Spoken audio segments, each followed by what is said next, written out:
Nós estamos em uma jornada espiritual. E toda jornada espiritual é uma jornada de caminhada. Nós precisamos caminhar.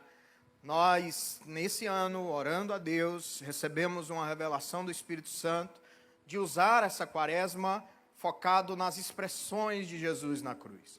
Você sabe que nós somos o povo da cruz, mas nós somos o povo de uma cruz vazia, porque o nosso Jesus ressuscitou, hoje vive e reina. Essa celebração não é uma celebração fúnebre. Nós não estamos falando aqui de quem não está vivo. Nós estamos adorando um Deus vivo, glorificando um Deus vivo, aplaudindo um Deus vivo, exaltando um Deus vivo, recebendo a palavra da boca de um Deus que vive. De um Deus que vive, que reina e que governa todas as coisas. Mas as expressões de Jesus na cruz, elas foram a base para nós trabalharmos as mensagens dessa quaresma, as mensagens desses 40 dias com Jesus. Por exemplo, nós observamos na primeira expressão de Jesus na cruz, é uma expressão de perdão. E não existe cristianismo sem perdão. Em Lucas capítulo 23, Jesus sendo agredido, sendo maltratado, sendo ofendido, sendo espancado, ele olha para os seus ofensores e diz: Pai, perdoa-os, eles não sabem o que estão fazendo. A palavra de perdão foi a primeira palavra dessa quaresma. Avançamos na segunda mensagem, na mensagem de esperança. Mesmo na cruz, mesmo sendo crucificado, levando o peso do meu pecado e do seu, Jesus não abriu mão de esperançar alguém. No mesmo Lucas 23, ele olha para um ladrão da cruz e diz: ainda hoje você estará comigo no paraíso. E ali, ele entrega àquele ladrão uma palavra de esperança. Perdão, esperança. A terceira expressão de Jesus na cruz é uma expressão de cuidado. É uma expressão de família. Jesus, ele olha para sua mãe biológica e diz: mulher, aí está o seu filho. Quando ele olha para o seu discípulo João. E ele olha para o discípulo João e diz: homem, aí está a sua mãe. E ali Jesus trabalha no nosso coração com muita força o contexto de família espiritual. O cuidado dentro da família espiritual. Eu estava num aconselhamento aqui antes do culto começar, e a pessoa que eu estava aconselhando falou uma coisa tão forte, tão tremenda. Ele está passando por uma adversidade, uma luta, e ele olhou para mim, para o pastor, e disse assim: pastor, hoje eu reconheço a importância de você ter uma igreja, de você pertencer a uma igreja, porque na hora da adversidade você precisa de uma família da fé, né? Você entende a importância dessa família. No domingo passado, a quinta mensagem, na quarta mensagem, nós falamos sobre a adoção. Um Deus que é Pai de tudo e de todos. No aplicativo, você pode maratonar todas essas mensagens e se atualizar. E hoje, nós vamos falar sobre um Deus que é o Deus da providência. Diga para a pessoa que está perto de você: Deus tem cuidado de você. Procure alguém que está aí na sua casa, está aqui, procure e diga assim: Deus tem cuidado de você. Deus tem cuidado da sua casa. Deus tem cuidado da sua família. Mas você acredita que aquilo que eu mais falo aqui precisa ser uma realidade na nossa vida? Jesus não é um Deus de longe, Ele é um Deus de perto, porque Ele viveu a nossa vida. E em suas necessidades, na sua vida na terra, Ele diz a quinta declaração que nós vamos trazer nessa mensagem, nessa série de quaresma. Jesus diz em João 19, 28, Ele diz: eu tenho sede. Naquela turbulência, naquela realidade tão obscura e tão pesada, Jesus teve sede. Talvez você entre aqui hoje na igreja e você olha para aquilo que você não tem e supervaloriza aquilo que você não tem. Você talvez está sedento por uma coisa que ainda não aconteceu. Um milagre, uma situação, uma realidade. Você olha talvez para a sua perspectiva de vida, você sai um pouco além, liga a sua televisão, vai na sua rede social, procura as notícias, se atualizar sobre o mundo, e você vê que o mundo tem mais escassez do que qualquer coisa. E aí aquele movimento parece começar a te contaminar. E aí você é alguém que sempre está esperando a próxima escassez. Você é alguém que sempre está esperando o que de ruim vai acontecer. Mas nessa noite, nós queremos, através dessa palavra de Jesus, colocar uma verdade no nosso coração. Nós não estamos esperando, por exemplo, o que o resultado da pandemia vai fazer no Brasil. Nós não estamos, por exemplo, preocupados com o que a disputa eleitoral ou a recessão econômica vai fazer no Brasil. Nós estamos esperando o que Deus fará no Brasil. Nós estamos esperando o que Deus fará na nossa vida. Porque se você olhar historicamente, você vai ver que o Brasil está em crise há mais de 500 anos. E você nunca deixou de se alimentar, nunca deixou de se vestir, porque Deus tem cuidado de você. O mesmo Deus que nos deu a salvação é o Deus que tem nos dado o prato de comida de todos os dias e que tem nos dado o que vestir todos os dias e que não tem deixado nada faltar para nós. Nós estamos aqui adorando um Deus que provê. Nós estamos aqui adorando um Deus que supre necessidades. Porque Ele entende. Jesus, Ele entende sua dor e necessidade porque Ele já passou por elas na terra também. Jesus sabe o que é ser, Jesus sabe o que é decepção, Jesus sabe o que é ser traído, Jesus sabe o que é ser abandonado. Jesus sabe o que é olhar e dizer assim, quem está aqui por mim? Jesus sabe o que é ser caluniado, Jesus sabe até o que é sentir sede. Hebreus capítulo 2, verso 14 diz, portanto, visto que os filhos são pessoas de carne e sangue, Ele também participou da nossa condição humana por sua morte, para que derrotasse aquele que tem o poder da morte, isto é, o diabo. Pastor Steven Furtick, que ele fala, no nível espiritual, Jesus estava sedento por retornar a águas vivas da presença de Deus. Pense comigo. Existe uma palavra bíblica que nós fomos ser levados a um lugar onde o olho não viu, onde o ouvido não ouviu e não chegou à mente nem o coração humano, mas esse é o lugar que Deus preparou para aqueles que o amam. Tem alguém que ama Jesus aqui? Você online, tem alguém que ama Jesus? Então existe um lugar preparado para você. Mas esse lugar, Jesus já estava desde o princípio. Ele fundou esse lugar. Ele deixou esse lugar que nós não conhecemos e veio viver a nossa vida. Veio pisar nessa terra. Veio nos ensinar como é sofrer e dar a volta por cima. Sabe por quê? Porque não há aflição ou sede que não possa ser curada ou saciada por Jesus. Como você entrou aqui hoje? Talvez você entrou sedento. Talvez você entrou sedenta. Talvez você entrou enfermo. Em algum momento você pode ter entrado enferma. Mas eu quero dizer para você que aqui existe uma fonte. E aqui também existe um bálsamo.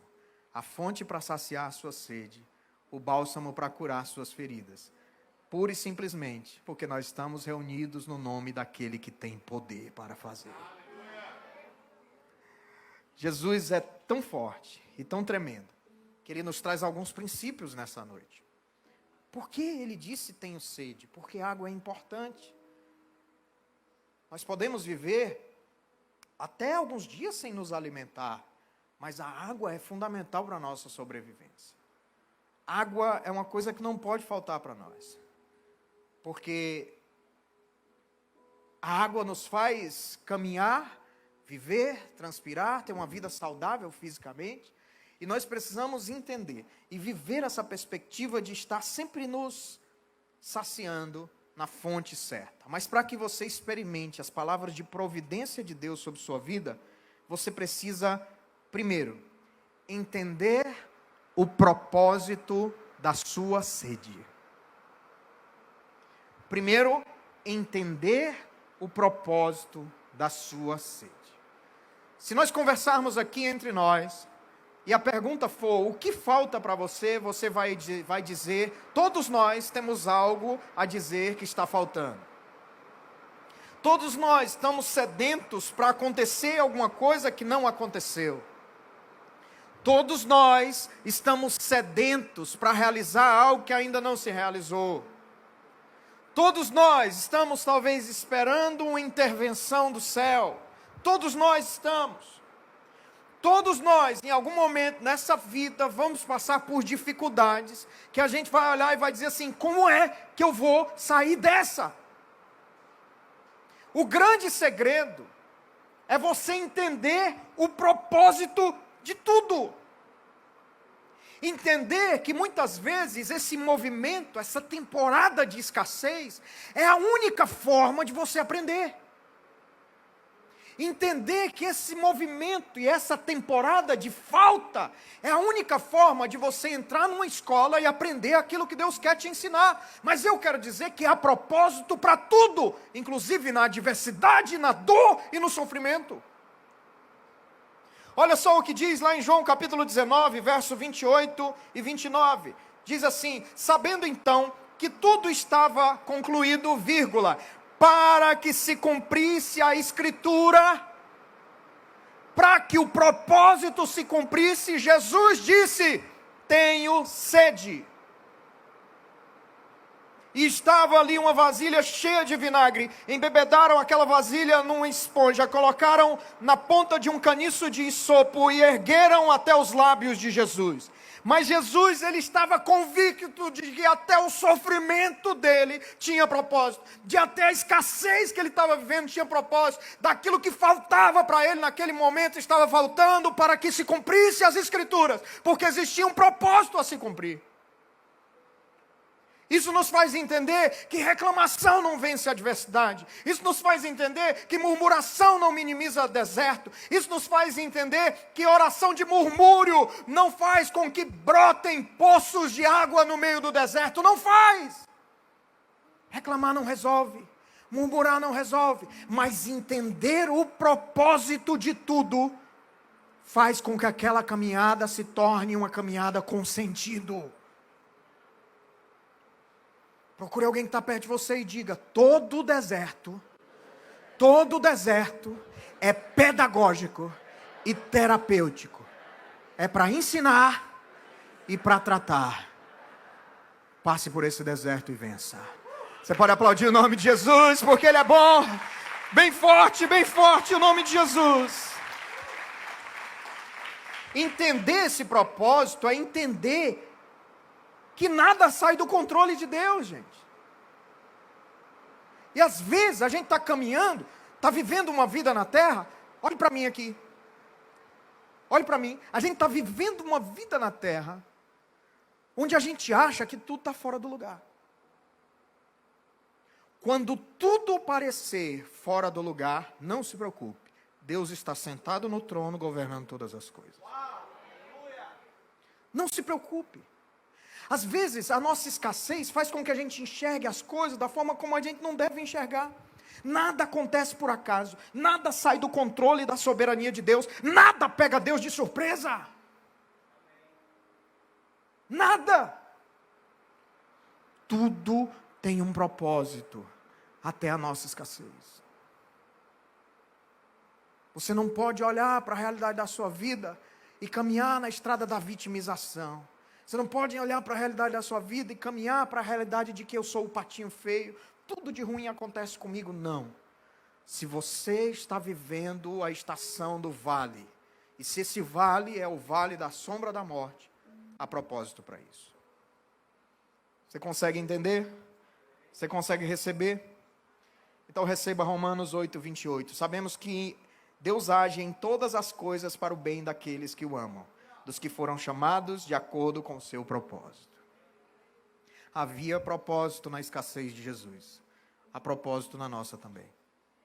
2, para que você entenda essa realidade de providência, você precisa reavaliar suas fontes de saciedade espiritual. Você precisa sair daqui com uma interrogação. Será que a fonte que eu estou bebendo é uma fonte boa? Será que a água que eu estou bebendo é uma boa água? Gente, pense comigo. Por que nós somos uma geração afligida por doenças emocionais? Mas também somos a geração que vive mais o entretenimento do que qualquer outra geração. Nós temos tantas séries, tantas produções, nós temos tantos programas televisivos, nós temos tantos canais nas redes sociais, nos YouTubes da vida. Nós temos tanta coisa disponível para nós, não temos? A pergunta é, será que nós estamos bebendo de fontes adequadas? Reavaliar. Mateus capítulo 24, verso 24 e 25 diz: pois aparecerão falsos cristos, falsos profetas, que realizarão grandes sinais, maravilhas, para, se possível, enganar até os eleitos. Vejam que eu os avisei antecipadamente. Tirando do contexto do mundo, porque o mundo não tem nada para oferecer para nós. Quando você entra para o contexto cristão, evangélico, gospel, tem muita coisa estragada aí à disposição. Sim ou não? Tem muita coisa estragada. Desde as canções de louvor até a pregação da palavra. Tem muita coisa estragada. Tem muita gente, infelizmente, usando o nome de Deus com as motivações erradas. E o pior, tem gente bebendo dessas fontes. Então você tem que reavaliar. Quais são as séries que eu assisto no Netflix? Quais são as pessoas que eu deixo influenciar a minha vida? Nós estamos vivendo na geração dos influencers, gente. Se amanhã o Instagram terminasse, tinha gente que ia ter que ir para a rua pedir ajuda. Por quê? Porque não tem... Está tudo certo, todo mundo abraça a oportunidade que tem. Mas tem muita gente influenciando coisa que não te edifica. Olhe para mim. Posso falar uma coisa muito séria e muito forte para você? Nem tudo o que é bom para você. Reavalie suas fontes. Às vezes você, por exemplo, está aqui num culto como esse, você está recebendo a palavra do seu pastor, da igreja local, da sua família da fé, termina, você passa a semana no YouTube, ouvindo um bocado de gente que desprega o que está sendo pregado aqui, e você não sabe quem você é. Conheço amigos, eu tenho pessoas que começaram a caminhada da fé comigo, mas hoje eles estão tão influenciados com esse pastoreio via YouTube, de gente que não tem compromisso nenhum com Deus, que a pessoa não consegue se firmar numa igreja, não consegue ter amizades que edificam, não consegue ter pastoreio qualificado, não consegue ter discipulado qualificado. Por quê? Porque acha que isso não existe mais. Cuidado!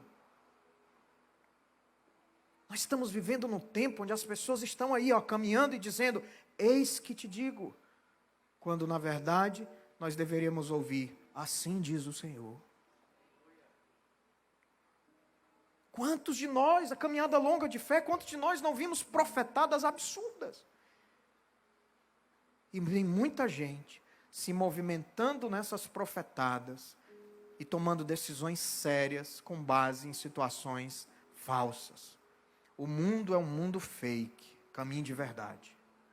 Caminhe em verdade. O pastor Carlito Paz, ele diz: somente os satisfeitos são seletivos.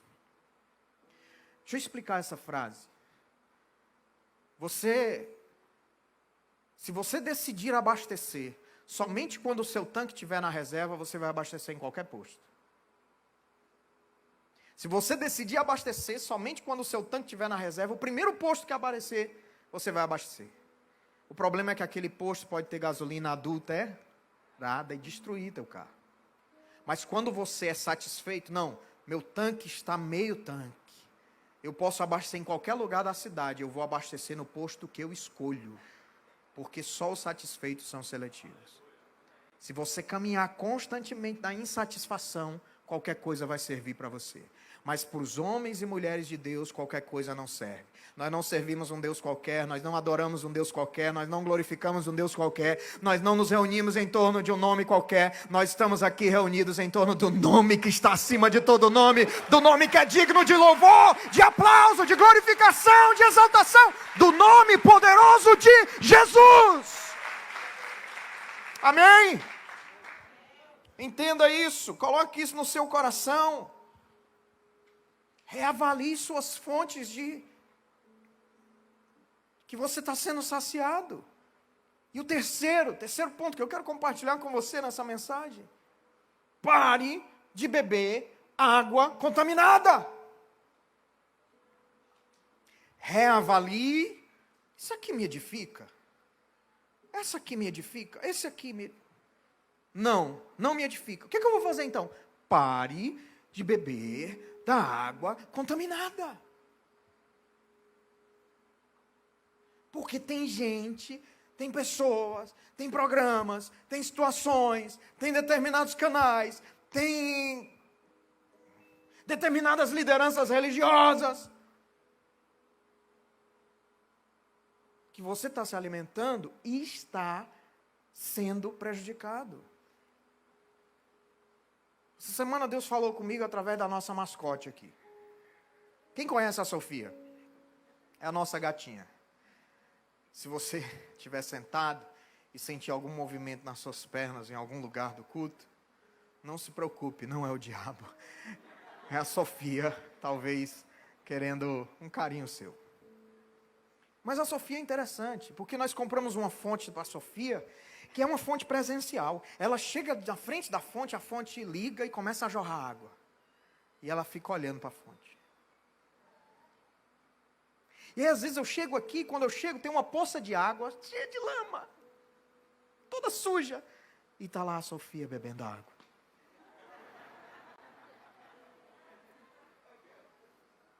Eu digo para ela, eu olho para ela e digo assim, Sofia, queria eu chegar na frente do meu gelágua e a água cair na minha boca.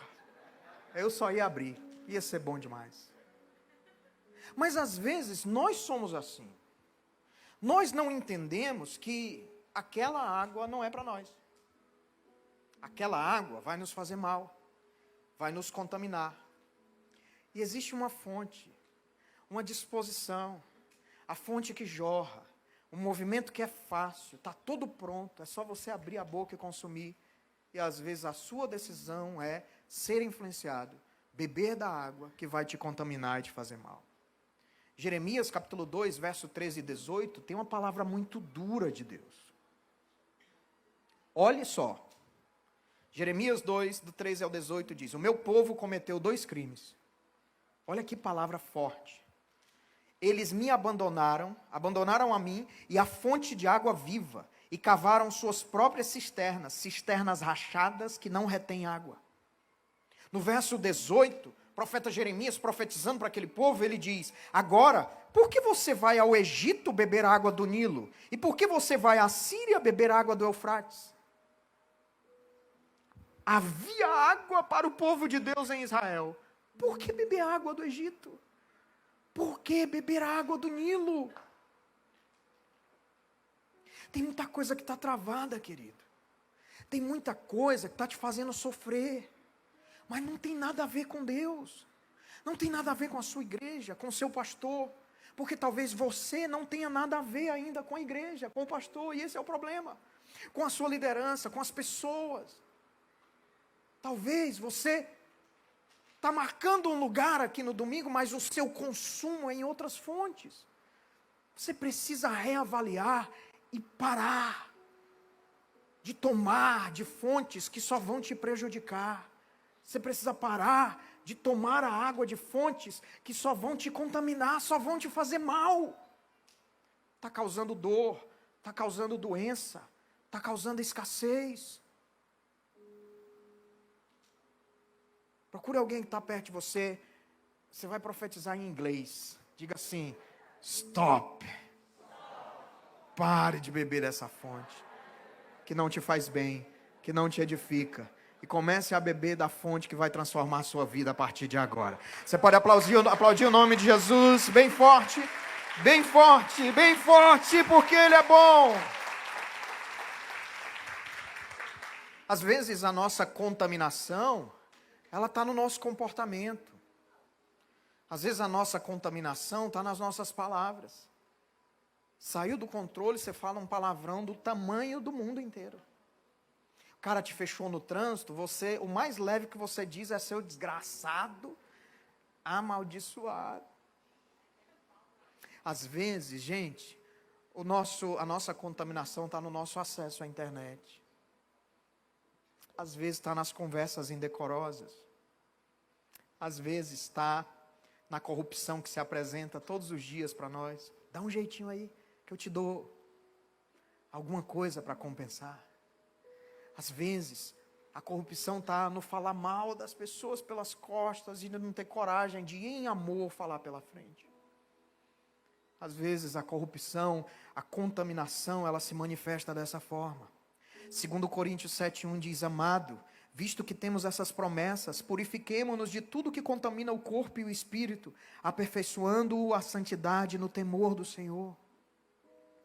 Quando nós não nos contaminamos com as fontes contaminadas, a nossa vida vai ser mais santa, gente. Eu não estou falando aqui de você ser um religioso. Eu não estou falando aqui de você ser uma religiosa. Mas eu estou falando aqui de você valorizar suas vestes brancas. Não é isso que cantamos? Eu já coloquei as minhas vestes brancas, estou te esperando, vem, vamos dançar. Você está esperando com as vestes brancas? Ou as suas vestes estão constantemente contaminadas?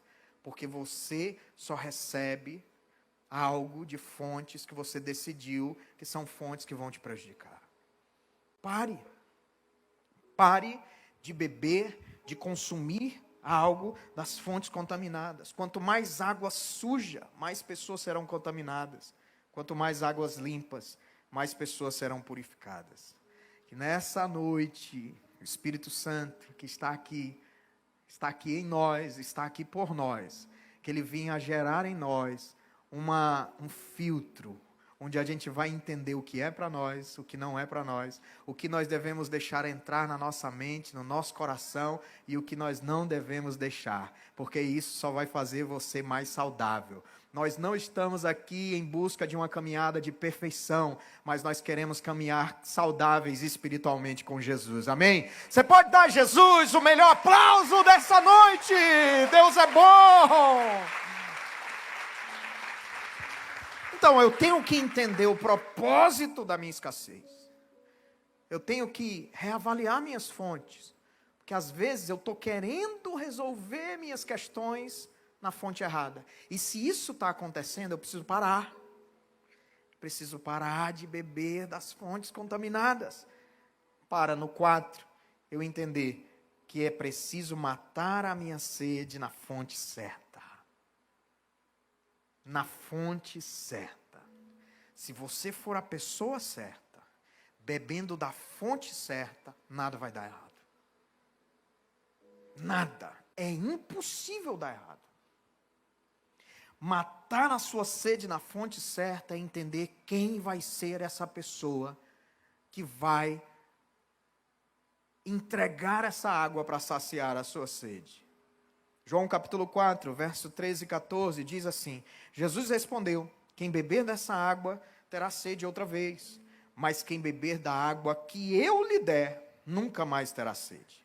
No verso 15 diz: a mulher lhe disse: Senhor, dê-me dessa água, para que eu não tenha mais sede, nem precise voltar aqui para tirar água. Com Jesus, você nunca mais terá sede, porque nele nós temos uma satisfação eterna. Nada, querido, se eu te der agora a chave do carro mais valioso desse planeta, não é maior do que Jesus. Se eu colocar 1 milhão, 2, 10 na tua conta bancária, nada será maior do que Jesus. Porque quem tem Jesus já tem tudo. Quem tem Jesus já tem tudo. Você pode aplaudir isso bem forte. Tudo, nada será maior do que Jesus. Nós precisamos entender isso. Nós precisamos reforçar isso no nosso coração. Sabe qual é, às vezes, o mal da nossa caminhada da fé? É porque a gente está sempre caminhando, esperando uma bênção. Eu estou aqui porque Deus é um Deus de bênção, né? Mas eu quero falar para você que nenhuma bênção que Deus vai te dar será maior do que o que Ele já te deu. Será maior do que a bênção que você já recebeu. Nada. Então eu profetizo sobre sua vida um movimento de saciedade espiritual. Você vai murmurar menos e glorificar mais. Ao invés de reclamar, você vai clamar. em agradecimento, em glorificação, sabendo que Deus está controlando que Deus está com você até no movimento de escassez e até Ele tem um propósito. O que está faltando na sua vida? Está faltando algo? Até a sua escassez tem um propósito, porque Deus está cuidando de você. Eu me lembro, tem um pouco tempo, mas como hoje é especial, eu vou contar esse testemunho para você. Eu me lembro lá no início da igreja, irmãos, 10 anos atrás.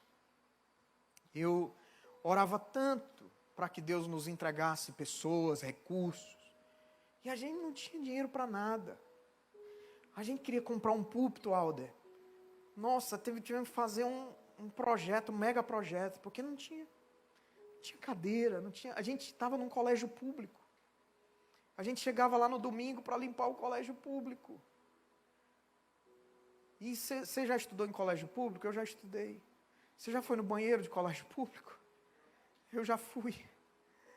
A gente limpava, a diretora nos amava, porque na segunda não tinha banheiro mais limpo na cidade. E a gente limpava. E numa quarta-feira, na época nós tínhamos culto de quarta, eu saí de casa, meus filhos estavam doentes nesse dia, a pastora chegou do trabalho e teve que ficar em casa com eles. E eu fui para a igreja, que era um colégio, sozinho. 2 anos em um colégio. 2 anos não são 2 dias, não são 2 semanas.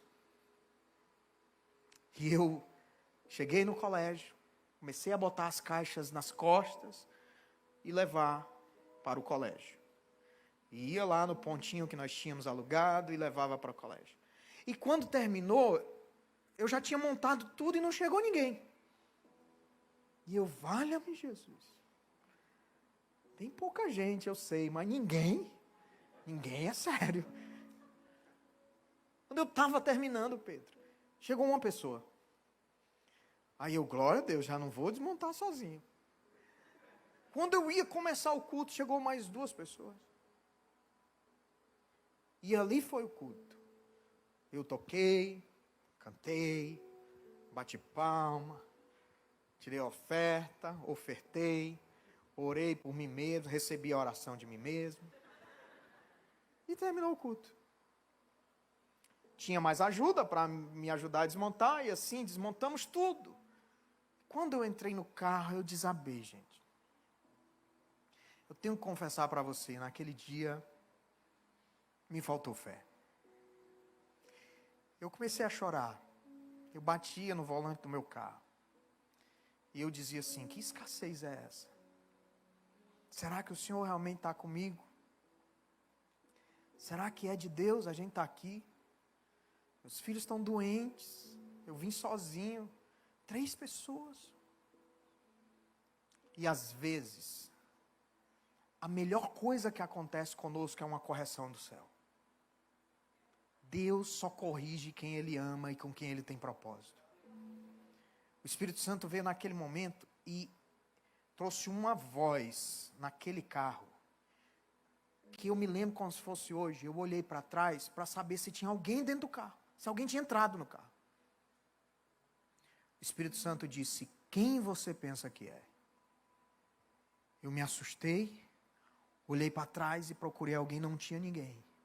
E o Espírito Santo me corrigiu dizendo, eu estou onde tem 2 ou 3 em meu nome. Por que você não pode estar? Enxuguei as minhas lágrimas, liguei o meu carrinho valente, passei a primeira marcha, fui para casa e eu disse ao Espírito Santo, nunca mais eu vou olhar e valorizar o que falta, mas eu vou olhar e glorificar pelo que eu tenho. Nunca mais. Até ali, a partir dali, Deus foi acrescentando, Deus foi acrescentando, Deus foi acrescentando. Nós precisamos entender isso. Matar a sede é viver essa realidade. Matar na fonte certa. Não significa sempre que vai ser um movimento gostoso, bom, prazeroso. Às vezes Deus vai espremer você. Às vezes vai ser um movimento dolorido. Às vezes você vai chorar. Mas que bom que o salmista diz que o choro pode durar uma noite, porque nós temos a certeza que a alegria vem pela manhã. 5 e último, nós ainda temos ceia, eu quero terminar só falando o 5º ponto e partir para o final. Compartilhe a água da vida para saciar os outros. Esse é o 5º. Você tem a fonte certa, você bebe da fonte certa, então por que você não chama mais gente para beber dessa fonte? Cara, a solução para a tua vida é Jesus. João capítulo 4, verso 28 e 29 diz assim: então, deixando o seu cântaro, aquela mulher samaritana deixou o seu cântaro, voltou para a cidade e disse: venham ver o homem que me disse tudo o que tenho feito. Será que ele não é o Cristo? Jesus não é uma fonte somente para você, mas Jesus é uma fonte para todos. Para todos. Para todos. João 4,14, a parte B diz: pelo contrário, a água que eu lhe der se tornará nele uma fonte de água a jorrar para a vida eterna. Jesus é o único que pode saciar a nossa sede espiritual. Ele nos convida hoje a beber da água da fonte inesgotável do seu amor. Ele diz lá em João 7,37, se alguém tem sede, venha a mim e beba. Qual é a sua sede hoje? Qual é a sua escassez hoje? Você está no lugar certo. Você é a pessoa certa, amém? Está no lugar certo. Está de frente da fonte certa. Basta você ter a atitude de beber. Quem crê em mim, João 7,38. Como diz a Escritura, do seu interior fluirão rios de águas vivas. Você pode dar o melhor aplauso para Jesus e ficar de pé, para nós adorarmos. Amém?